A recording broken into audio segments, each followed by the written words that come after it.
রংপুরে কোটা বিরোধী আন্দোলনকারীদের সঙ্গে পুলিশের সংঘর্ষে নিহত হয়েছেন বেগম রোকেয়া বিশ্ববিদ্যালয়ের শিক্ষার্থী আবু সাইদ।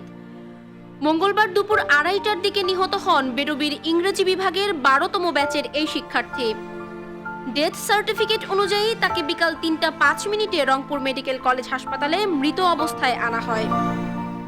একই সঙ্গে সংঘর্ষের সময় অন্তত 100 জন আহত হয়েছে। এর মধ্যে 10 জনের অবস্থা আশঙ্কাজনক। তাদের একই হাসপাতালে ভর্তি করা হয়েছে। মঙ্গলবার দুপুরে বেরোবির কোটা আন্দোলনকারী শিক্ষার্থীরা মিছিল নিয়ে শহরের লালবাগ এলাকা থেকে ক্যাম্পাসের দিকে যায়। এরপর ক্যাম্পাসে প্রবেশের চেষ্টা করলে পুলিশ তাদের বাধা দেয়। এক পর্যায়ে পুলিশের সঙ্গে তাদের সংঘর্ষ বাঁধলে পুলিশ শিক্ষার্থীদের লক্ষ্য করে রাবার বুলেট ছোড়ে। সাধারণ শিক্ষার্থী, পুলিশ ও ছাত্রলীগের ত্রিমুখী সংঘর্ষে রণক্ষেত্রে পরিণত হয় বেগম রোকেয়া বিশ্ববিদ্যালয়।